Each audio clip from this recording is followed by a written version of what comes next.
Start this gizmo. So, does anybody have any questions before we start?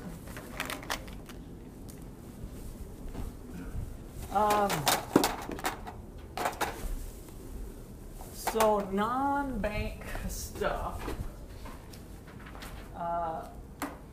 relates to these other industries we looked at or discussed in different ways. Just wanted to throw this. I think we actually looked at this in a previous chapter, but it's from this current chapter, but it seemed like it's a table we did look at. It might be slightly different. But it's kind of nice to get our arms around what these other types of things are. So this is relative shares of the total financial intermediary assets from over a period of time. And here we've got the banks that we've been studying all along, and the S&Ls, credit unions, and kind of their chunk, which is the larger portion. And then we've got these other things going on up here. Insurance companies is what we're going to talk about today, and then public, state and local governments, mutual funds, finance companies, so GMAC, making loans. Sometimes it might be Best Buy with a little in-store credit card, those sorts of things. And so this gives us our relative share of what's gone on over time. So these private funds have grown, right, from 8% to 14%. Life insurance has fallen a bit. Banking industry has fallen in terms of its total share. This one, pretty big, right? So that one, that's how the shells have shuffled over time, just to kind of get our arms around this. So now this is total relative shares of assets. We've been talking about balance sheets quite a bit with this, especially last chapter with capital requirements and whatnot. What are the assets on the bank side? What are the main assets of the banks? The loans, right? So either commercial, mix of commercial and residential loans. So that's their primary asset. And what do life insurance companies have?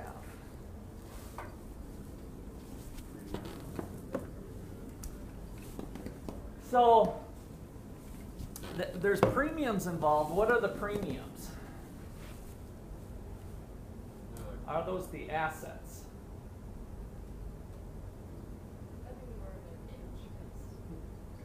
Yeah, more of a inflow, like interest, right? The premium is how much we pay each month. So that's kind of the inflow of income. If you guys are paying, how much are you guys paying for your auto insurance? Let's just hear some numbers, just out of curiosity. Mom and Dad cover it. 35 per month. 35 per month. That seems cheap. Okay. That does seem pretty low. Who else? Austin, your dad covers it because he's American Family Rep, right? So Dad just says, "Don't worry about it, son. This is just a company perk." Well, I pay about $50 per vehicle per month, and that's for pretty basic coverage. I don't have the full. I just carry liability basically. So if my car gets dinged up, I just go buy another one. So I kind of self-insure that way. So those are some of the issues we'll think about. So those are the premiums. So what are the assets? What do you figure these insurance companies do? If we look at their balance sheet, they collected, let's say, $1 million in premiums over the course of the year. They have to invest them, right? Because if they just sit down on them, then and they need to have maybe a pile of some cash to make payouts on losses, right? So somebody's getting in a car accident, somebody's dying, somebody's doing something. So that's kind of their operating outflows, similar to a bank keeping cash on hand for withdrawals, right? The insurance company needs to keep some of their portfolio fairly liquid to make payments. But in the life insurance industry, what do they need to be thinking about? especially life insurance, as opposed to maybe auto. It's a little bit different. Life expectancy, long-term stuff. So if I'm 43, when am I expected to croak? Go to the actuaries, and it's actually more than 30. I have done a little bit of this type of work because I was curious on my own mortality, and so now that I've made it past 40, it's actually bumped up. So now I'm expected to live into my mid-80s. I don't know exactly what it is, but so when you talk about life expectancy of 73 or whatever, that is people when they're infants to full life, and so once you make it past those early years and you haven't killed yourself off as a stupid teenager getting into trouble, and once you make it past there, then your probability is higher that you're going to last a little bit longer. And so I'm on that tail now that I've made it past 40. So anyway, that stuff's kind of in motion, but of course all those actuaries are keeping track of all of that stuff. So doesn't your mortality rate go down though as you get older? Because like when you're 99, your life expectancy is like 0. yeah, and I don't know all of the lingo that well, but the mortality rate is the death rate in a given year, I think, right? I mean, as far as how we use you're right. I mean, your probability of death is pretty high if you're 99. Like, what's the probability you're going to die this year or within 5 years is much higher. So yes. And I don't know if, all I'm saying is I'm not quite sure if that's specifically the mortality rate or if it's what the proper lingo is there, since that is one area I haven't studied in great detail other than paying premiums my whole life and for a variety of different ones. So I don't think your book had any balance sheet information, so I went to Google and I pulled up Progressive. I found it on the Motley Fool website because I was curious. I thought, since we've been talking about balance sheet items, what is on their balance sheet? So these are 2005 assets for Progressive and Mercury General, just two insurance companies. And where is the bulk of their assets kept?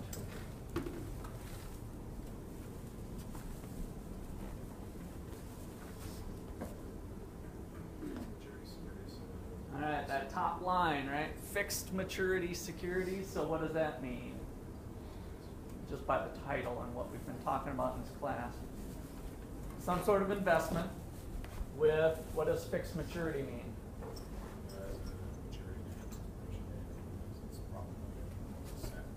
And it's all known, right, in advance, and they're longer term usually. So 10-year government bonds or whatever, some sort of bonds that have a fixed maturity date. Everything's pretty well known with certainty that it's going to happen. If they're investment grade bonds, the likelihood of default is very, very small, right? Because they got other people's money. When that person croaks, they want their $200,000, they want their $500, they want their $1 million. And so you have to have it kind of scheduled. So the actuaries have it pretty tight on when you're going to die, actually. They know that with pretty good certainty over a spectrum with a large enough sample. They know how much money they need in 2022, what they're going to need that year for their inventory of customers that they have. They know what they need. And so they'll just buy if we're in 2014, then they're going to buy an 8-year bond with that exact maturity, and it's going to be pretty safe, and that bond's going to mature, and then that person's going to croak, and we're going to pay their heirs that money. So it's all very systematic. Isn't it fun when we talk about these issues of death, and we just talk in such a business-like fashion that, oh, sure, that's our business model, of course, on how we deal with death.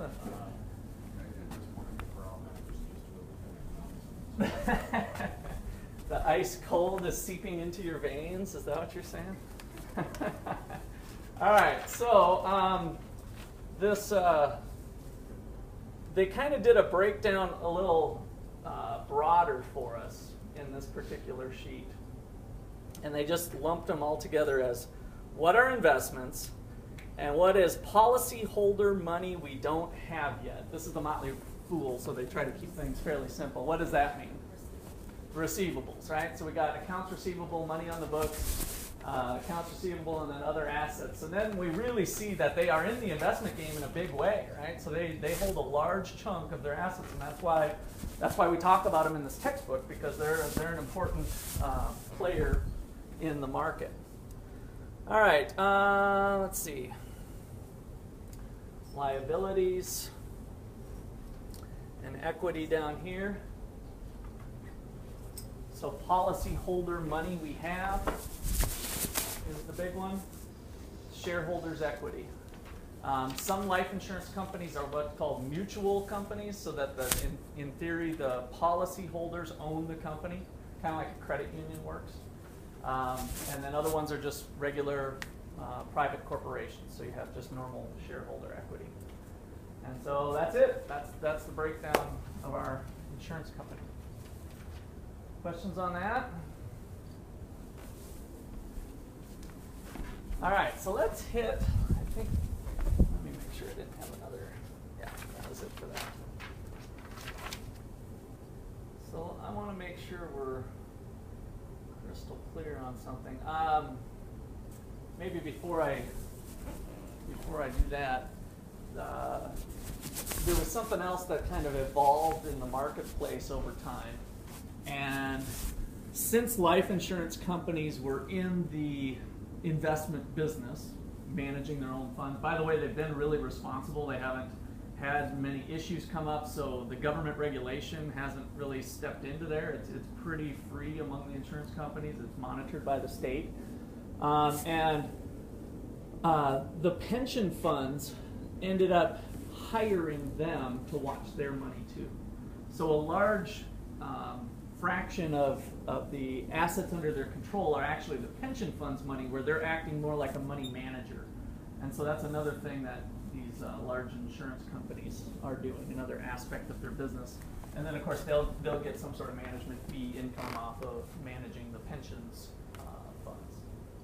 But pensions, we saw lots of other issues where they weren't being good stewards of their workers' money, and so that's been an industry that has kind of been ran by life insurance.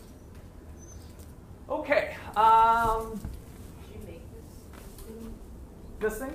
What do you mean make it? Or like, why'd you make that? Oh, this little thing? No, on my instructor CourseSmart software, it does a little stamp so that I don't go selling this and making millions off of it.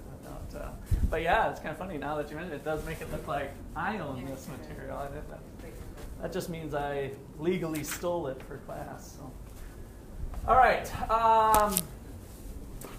So we've talked quite a bit about moral hazard and adverse selection as it relates to insurance.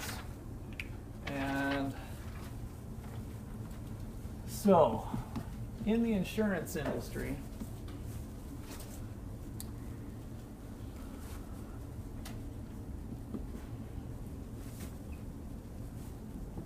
how do they attempt to lower moral hazard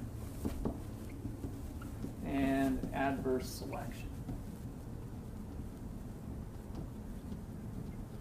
This particular chapter gets into a little bit more detail, and we're going to have some problems. So I just want to have them in your notes. This is 13.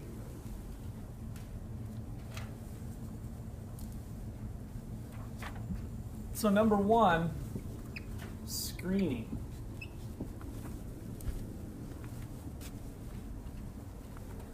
Is screening used for adverse selection or moral hazard reasons? Adverse selection? Everybody agree? So what's screening? Somebody other than John. Thank you, John. Wouldn't that be like a full background check or something? Mm-hmm. Yeah, those applications, blood tests, urine tests. If you're doing life insurance, do you think the life insurance company wants to make sure that you're not expected to croak in 2 years when you're taking out $1 million policy, of which you would have paid maybe premiums of just a couple $100 at the time? Yeah, right. So that's the screening. Are you jumping out of airplanes regularly for a living? Are you a bull rider? all of that stuff is an attempt to minimize the adverse selection problem, because those are exactly the type of people that would love to get your policy and would love to get it cheap if possible, because they're in a higher probability. So screening is typically the application process.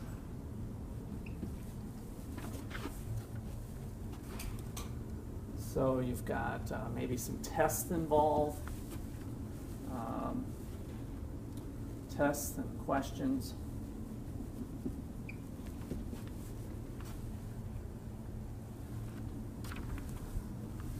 With screening, who is trying to, where is the informational asymmetry?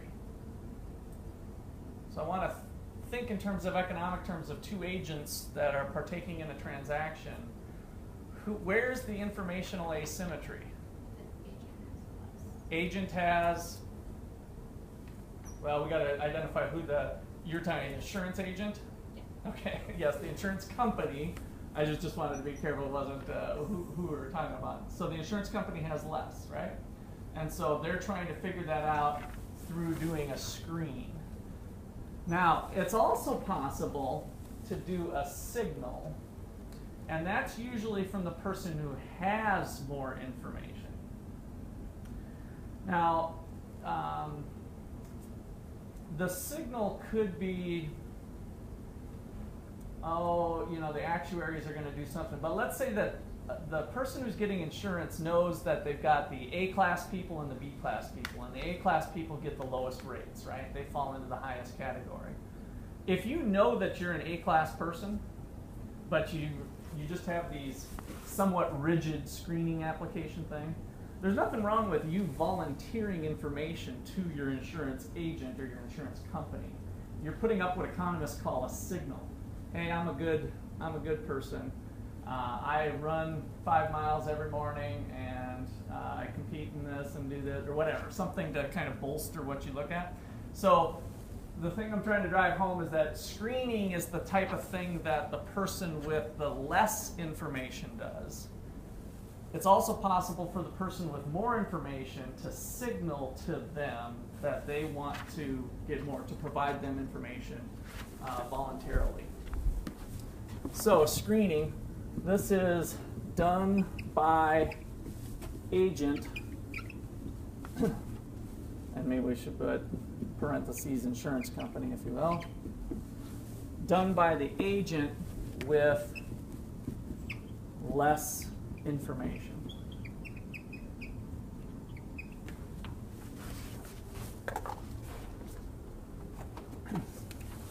And then I'll put this extra little note.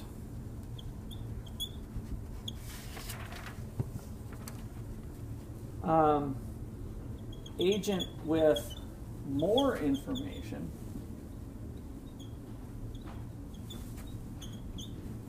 this might be the potential customer, may want to signal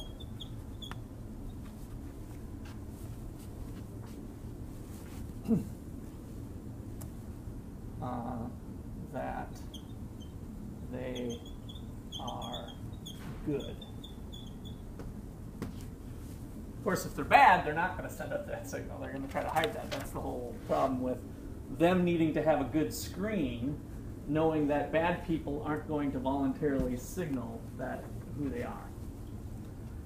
All right, questions or comments on that? So, what was that? A little chitting. Do that without.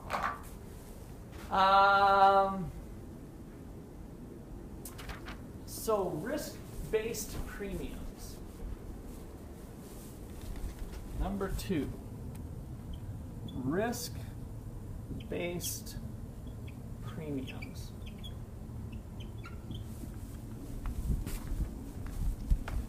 So remember, the title here is to lower moral hazard and adverse selection. We can maybe do risk-based premiums. What would that mean?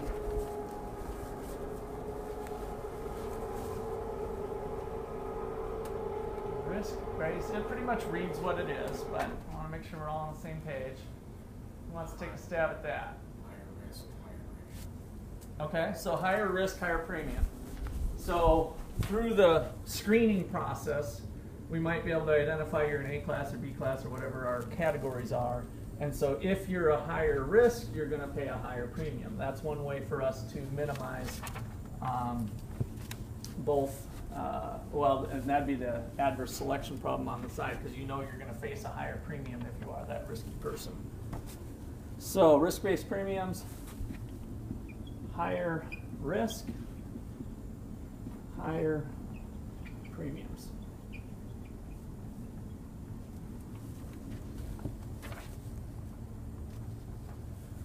Number 3, restrictive provisions.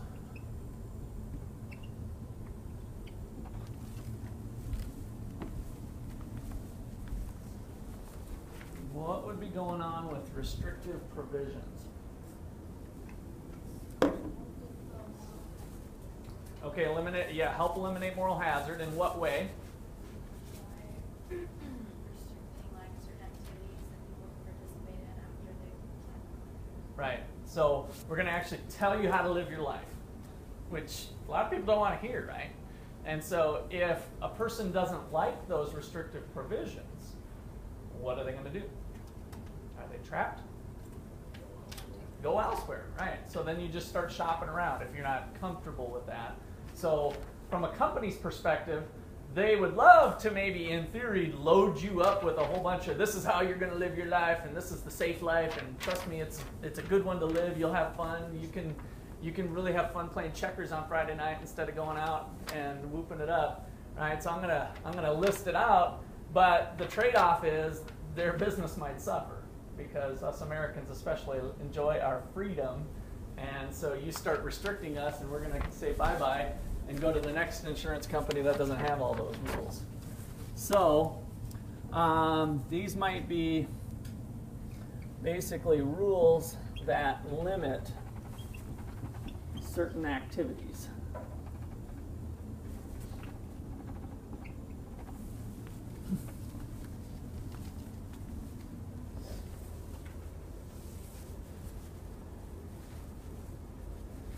I mean, some attempts have been made in more of a positive way. So you have to be a member of a gym, or you have to do something like that. So the restriction might be an incentive. In order for you to be an A-class person, you have to be on the gym, and they have to sign you in that you were there. Maybe there's a little bit of trust that you didn't just sign in and go watch TV in the waiting area of the lounge, and that you were actually running pumping iron or doing something else. But so that might be a way that they can encourage people. But with restrictions, we're thinking about limiting activity. All right, number 4, prevention of fraud.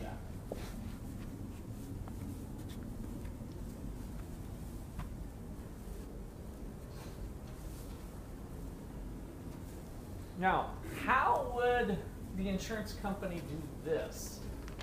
I want to kind of think about the insurance game and the people that we're attracting to it through adverse selection, possibly moral hazard, prevention of fraud.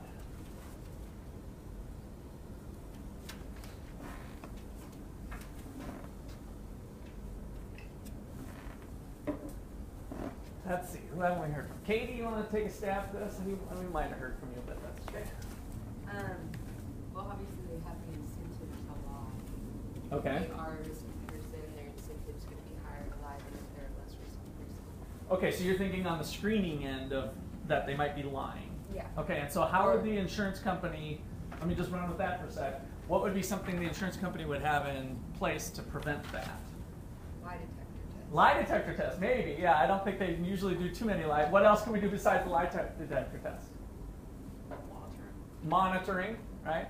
Following up with whatever bogus you put on your application. They do like fines if they find out that you lied, then they'd be like a fine? Well, if there's true fraud, they just won't pay out. So yeah, you got to be careful. If they later investigate that you lied about this and you were that high-risk individual, they might be able to, in the fine print of the policy that we never read, it says in there we don't have to pay your bill if an event happens, if you lied on it. So, but just normal auditing, following up, actually making that phone call that says that you did something on your application. They called and verified with your physician that you've done annual checks for health, whatever, whatever the case is. So they have kind of systems in place to double check on people. So systems in place to double check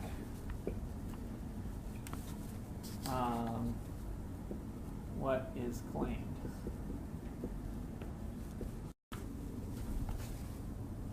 One of those also might be that you know that you're going to have a claims adjuster who's going to dig around.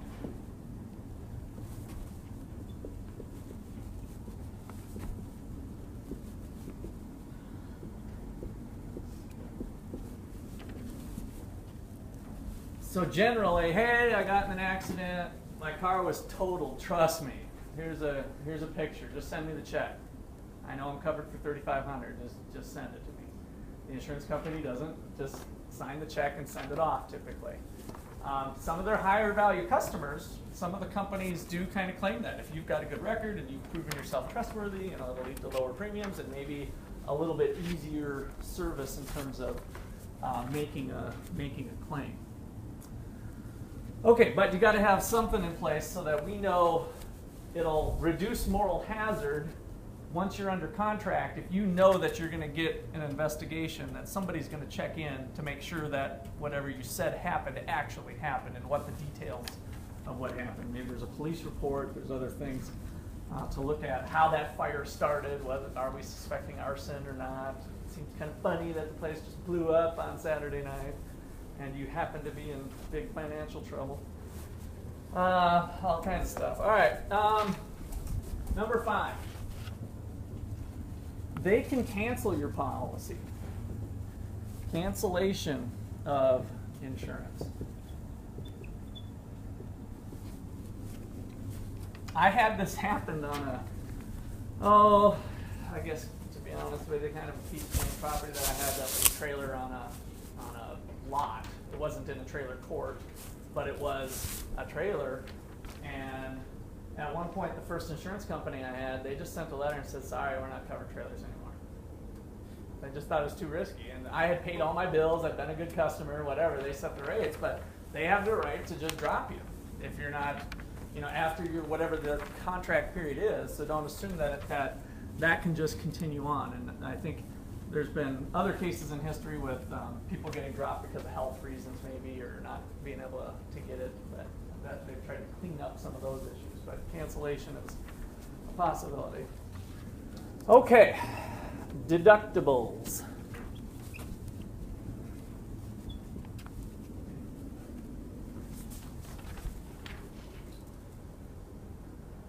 All right, so Jason, what do you think about deductibles? What it is. Mm-hmm. So deductibles, so you have to pay a certain amount before they will cover this. Before they cover, so after an event happens, right? So it has nothing to do with your normal payments. Those are your premiums that you're making. But the deductible, after an event happens, you got to cover a certain chunk. And it's usually a flat amount up to that. So this is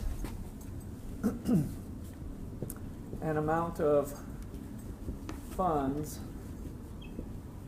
that the customer pays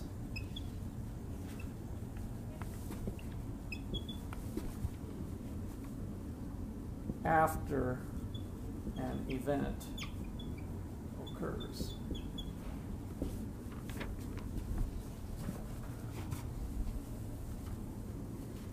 Which one does this specifically address? Moral hazard or adverse selection?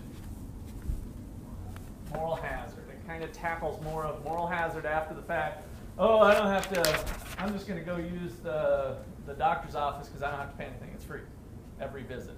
And by just putting in maybe a a small deductible that can keep people from going for just meaningless things to the doctor, right? So kind of, even if it's a smaller amount, that is to mitigate the moral hazard. Each time a person goes, if it's too cheap, that causes administrative costs. You got to run the paperwork through the same way, whether it was a $5,000 visit or a $50 visit. Some of the paperwork might be very similar on the checks and running it through the process. So having some sort of deductible helps that.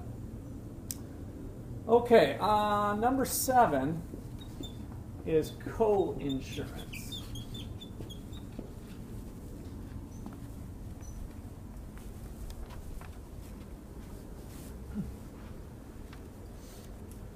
Does anybody know what co-insurance is? This is getting into a level of detail where I'm guessing most of you might not know what that is. Like when they share the losses. Yep. So a fractional share of the loss all the way through, right? And so sometimes, the insurance plan that I'm on with Ottawa is 80-20. I cover 20%, and the Aetna plan covers 80%. That's coinsurance, the 80-20 split. Now there's still a deductible, which sucks when I kind of forget about that, because in my mind I'm always thinking kind of the 80-20, oh, that's no big deal, Dana had to go to the hospital, it's going to be a $1,000 bill, it'll be 20% of that is $200, okay, we got that all set. Bill comes in the mail, guess how much it's for? $1,000, because I hadn't hit my deductible yet. Whoops, forgot about that part. Right? So a $1,000 bill I have to cover first. The first $1,000 I have to cover is my deductible. So then after that, if it was a $2,000 event, then the coinsurance kicks in.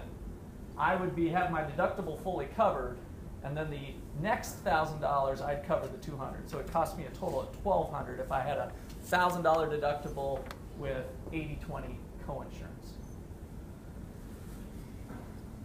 Now, that doesn't sound so good. Can you get into some health insurance issues that might cost $100,000?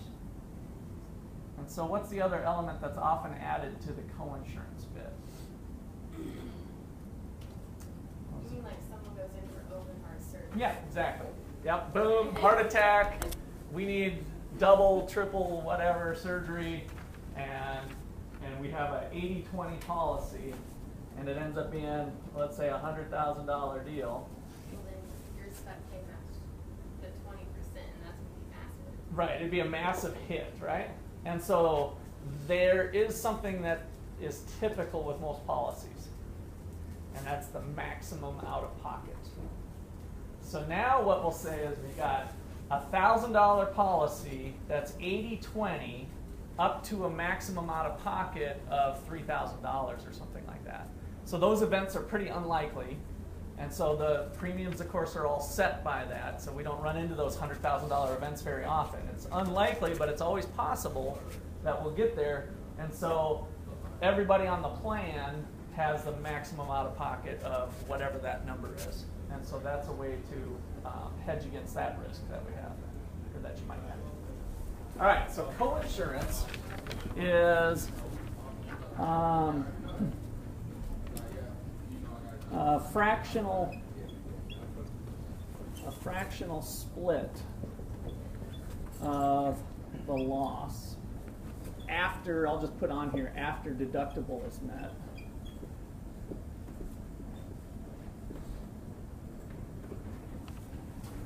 So for instance, I got the 80-20 here. This is 20%. This is you, and this is the insurance company. There's also a 90-10. Guess what happens to your premiums if you choose the 90-10? They go up, right? So all of these are just variables that they play around with, and the individual consumer can think about how they want to play it. The actuary's got it all figured out pretty nicely that of how that's going to shake out with their expected losses. So the premiums go up actually quite a bit when you start going to 90-10, or when I was with socialized medicine up at Iowa State University, it was 100% covered. There was no co-insurance. So I'd go into the doctor and it was free. Didn't have to walk out of there. So The individual in me loved it. The economist in me thought this is stupid because I'm going in for any little marginal benefit that I had of going to the doctor to, of going. I was in there, of course, because that's the system I was in. But from society's standpoint, I thought it was a huge waste. Okay, so fractional split, and then I just want to put that note of the maximum out of pocket. Typically, there is a maximum out of pocket.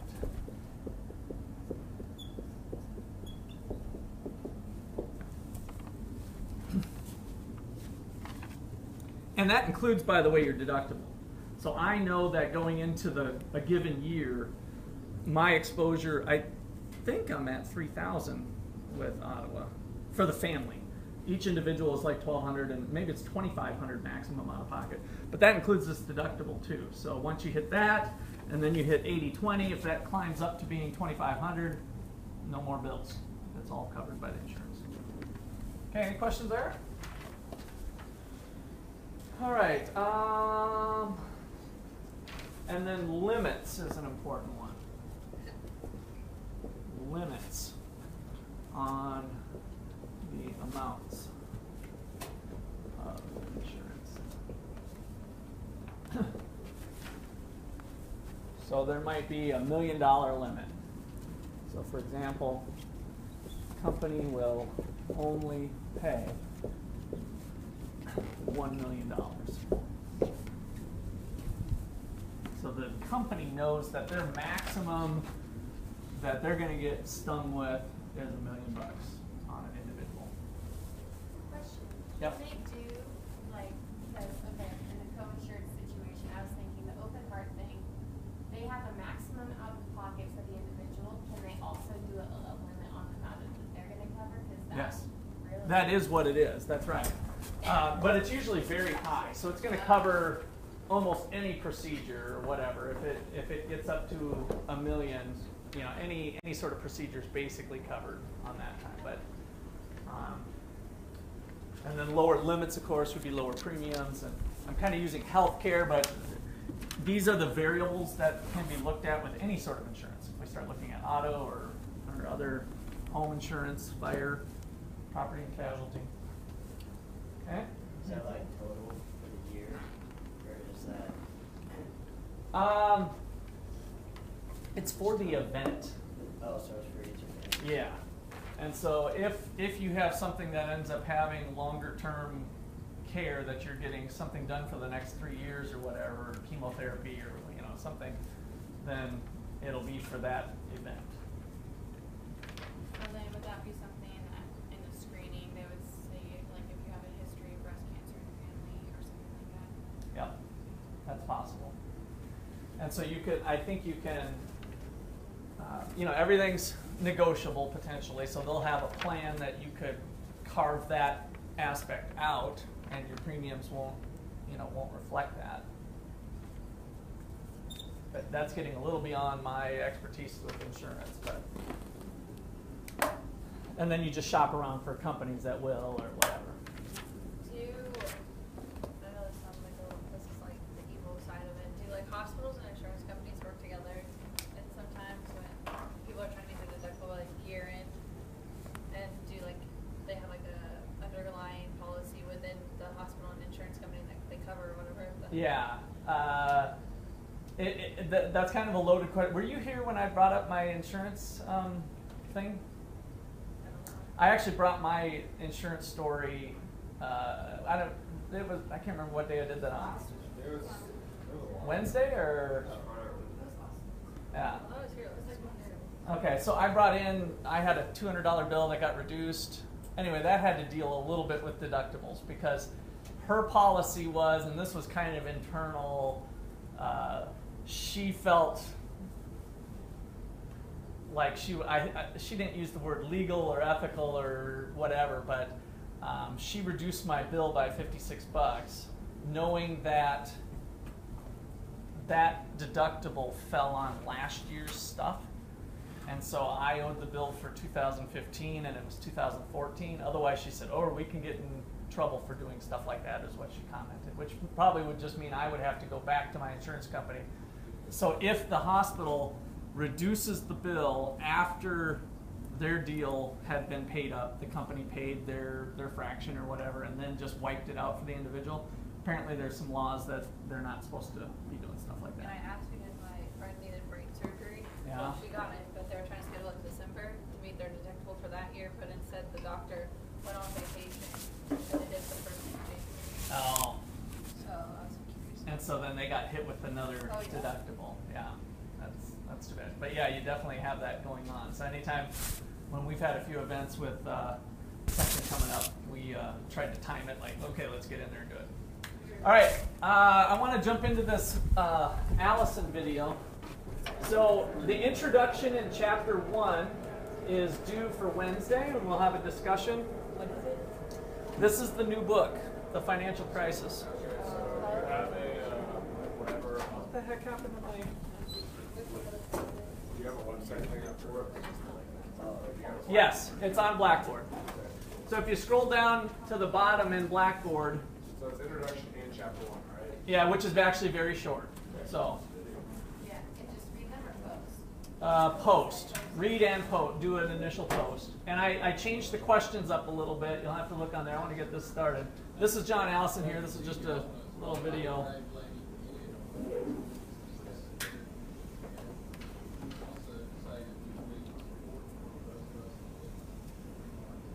Society to be working together, and I hope that will be the pattern going forward. My purpose today is to talk about my book, The Financial Crisis in the Market Here. I actually wrote the book before I even knew I was coming to Decatur. This was kind of an independent endeavor. People ask me why did I write the book, and the basic answer is I thought it might be interesting to have somebody that knew what he was talking about write a book about the financial crisis. Because you listen to all these commentators and academics, they don't know what they're talking about, and that's kind of discouraging. In addition, I think it's very important to undo a myth. And to let the status have been great at creating myths, and these myths become very destructive over the long term. And the myth that they created in relation to the financial crisis is that it was caused by the deregulation of the banking industry and greed on Wall Street. Well, the simple fact is the banking industry was not deregulated under the Bush administration. We had a massive increase in regulation. We had the Patriot Act, we had the Privacy Act, and we had Sarbanes-Oxley. We were misregulated. We were not deregulated. And then secondly, while there's plenty of greed on Wall Street, I've been working with Wall Street for 40 years, it was not a sudden plague of greed. It's like some greed swept out of the north and Wall Street. No, that was nothing new, nothing different. That's not what caused the financial crisis. In my book, I talk about 6 themes. First, the primary cause of the financial crisis was government policy. We don't live in a free market in the United States. We live in a mixed economy. Mixture varies a lot by industry. The least regulated industry is technology, which, by the way, is done very well. The most regulated industry in the world is financial services. That's where we had our biggest problem. Not surprising, the most regulated industry is where we had our biggest problems. Secondly, government policy created a massive misinvestment, what's called a bubble, that got focused in the residential real estate market. That bubble burst, as all bubbles do, destroying trillions of dollars of wealth and millions of dollars. Thirdly, a number of large financial institutions, what's called Wall Street, made some very serious mistakes. If I had been in charge, I would have let those institutions fail. However, those mistakes were secondary, and they were in the context and incented by government policy. Fourthly, and maybe most unfortunately, almost everything we've done since the financial crisis started now, and this is a pretty long time period, even things that might be helping a little bit in the short term will radically reduce our standard of living in the long term. Fifth point, even though there's lots of economic causes of the financial crisis, the real cause and the real cure are philosophical, and I'm going to focus on that one in my presentation. And then finally, and most unfortunately, if we don't change direction economically, the United States faces some really serious long-term problems. We're doing some really bad things to our children and our grandchildren. What happened? We built too much residential real estate. We invested at least $3 trillion and maybe as much as $8 trillion in residential real estate. We built too many houses, we built too big of houses, we built houses in the wrong place. We should have been investing in technology, manufacturing capacity, education. We should have spent less and saved more. We should have borrowed a lot less from foreigners. Important thing that a lot of people don't get, housing is consumption. Because people individually think they invested in the house, they think it's an investment. It's not. We consume a house just like we consume an automobile. If you overinvest in housing, what you're really doing is over-consuming. So we have a massive over-consumption. It's analogous to eating your seed corn as an agricultural example. And in that process, we taught millions of people how to do the wrong thing. We taught them how to build houses, to be mortgage bankers, residential legal attorneys. Those millions of people are trying to learn how to do something new that's productive in a global economy, which is one reason it's been so difficult to deal with unemployment. In addition, construction wages are competitive with manufacturing wages. If you drive up construction wages, you drive up manufacturing wages, which we did with this artificial construction boom, and that drove millions of manufacturing jobs overseas to places like India and China. Now, initially, the people in India and China didn't know how to do that work very well. They've learned how to do it very well, and we're having a really difficult time getting those jobs back. How did we make a mistake of that kind of magnitude? That's a really big error. Interesting enough, markets are constantly making mistakes. They're constantly in correction processes, but they never make a mistake of that magnitude.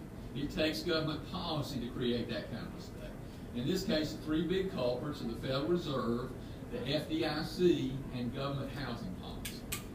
In a fundamental context, the real cause of the financial crisis are errors made by the Federal Reserve. Something that many people know, but they don't really get what it means. In 1913, when the Federal Reserve was created, the monetary system of the United States was nationalized. There is no private monetary system. The government owns the monetary system. If you're having problems in the monetary system, which is what this financial crisis is about, by definition, they're government policy problems. If interstate highway bridges were falling down, you'd say, well, the government owns the highways, bridges are falling down, that's the government's problem. That's exactly true with monetary bridges falling down. The government owns the monetary system. That's what the Federal Reserve does. The Federal Reserve was created in theory to reduce volatility in the economy. In practice, what they do is reduce volatility in the short term and increase problems in the long term. In a free market, markets are constantly correcting. New businesses are being created. Old businesses are failing. The failing process is actually as important as the creation process, because until a business fails, its resources, its human capital, its physical capital can't be redirected to more productive uses. When you stop the downside correction process, all you do is create much bigger problems in the future. It'd be analogous to not disciplining a 13-year-old and then be surprised that they had bad behavior when they were 16. That's exactly what the Federal does. Okay, I'm going to stop there.